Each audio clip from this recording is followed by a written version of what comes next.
सल्लि अला सय्यिदिना व मौलाना मुहम्मदिन। इसीलिए मसला बताता हूं तो और बात समझ में आ जाएगी।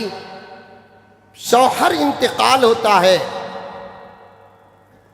बीवी को 4 महीने 10 दिन इद्दत गुजारना पड़ता है। बीवी अगर इंतकाल हो गई तो शौहर को इद्दत नाम की कोई चीज है नहीं। क्यों? ये 4 महीने 10 दिन कोई शौहर अपनी बीवी के साथ रह नहीं सकता, ये हुक्म है। मैं शायद किसी जलसे में कहा, जुमे में कहा कि नहीं कहा पता नहीं। मैंने जलसे में कहा कि एक मर्तबा एक नौजवान का फ़ोन आया, आकर कहने लगा मौलाना, रोने लगा, कहने लगा कि मौलाना मेरी बीवी का इंतकाल हो गया है। रो रहा। मैं बोला तो नहीं, यहां बोल रहा हूं। उन्हें दिल से रोया कि नहीं, खुश होकर रोया कि मालूम नहीं।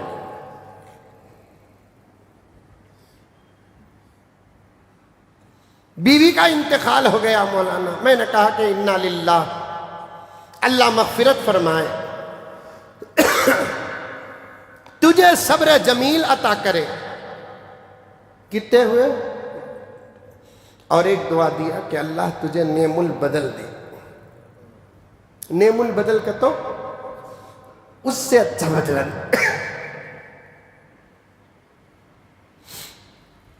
अब क्या करना था? क्या भी नहीं हजरत, मैं एक मसला पूछना बोलकर फ़ोन कराया सो तुमने तकलीफ दिया, सो तुमने कहा। मैं बोला नहीं भाई, क्या भी तकलीफ नहीं, क्या मसला पूछो।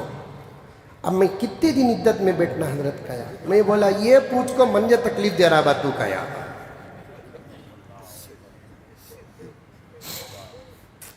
अब मैं कितने दिन इद्दत में बैठना हजरत।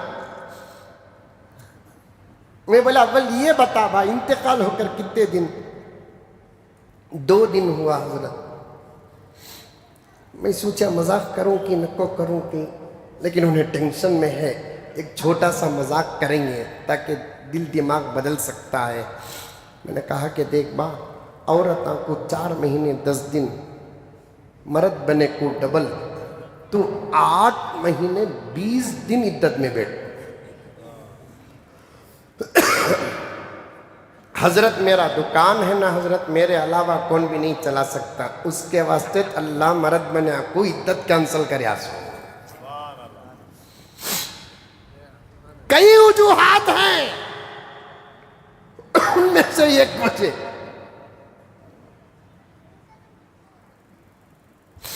पहली बीवी बीमार हो गई, शौहर का हक अदा नहीं कर सक रही है।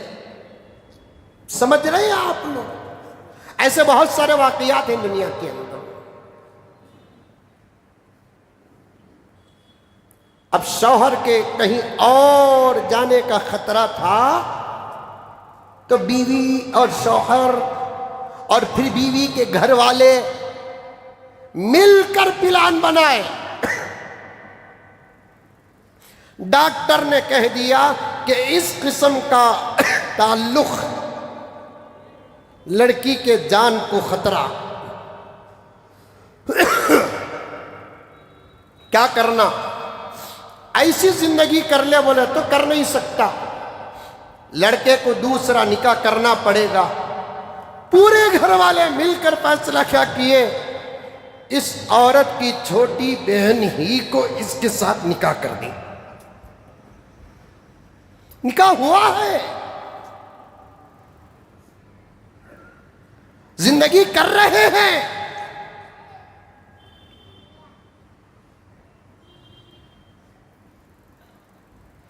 जाकर समझाने वालों ने समझाया है, बदले में जवाब आया, जाओ जी। अल्लाह पूछा तो बोलने मालूम।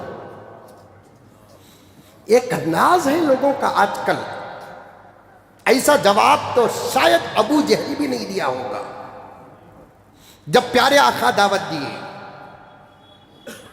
ऐसा जवाब तो अबू लहब भी नहीं दिया होगा जब प्यारे आका दावत दिए, जाओ जी अल्लाह पूछा तो बोलने मालूम। आज बोल रहे हैं, बहुत सारे लोग बोल रहे हैं कि भाई ऐसा काम करे तुम्हें, अल्लाह को क्या जवाब देंगे? सामने वाला एक दर्द के साथ सामने वाले को समझाता है तो सुनने वाला खामोश रहकर वक्ती तौर पर अमल करने का इजहार किए बगैर फिरऔन की तरह रमता है, नमरूद की तरह उछलता है। जाओ जी अल्लाह पूछे तो बोलने हम ना मालूम, हमारे खबर की झड़ती हम ना देना सो जी, तुम ना नहीं देना। तुम्हारे खबर की झड़ती अगर हम ना देना होता तो फिर जूते मार कर अमल कराते। क्या समझे?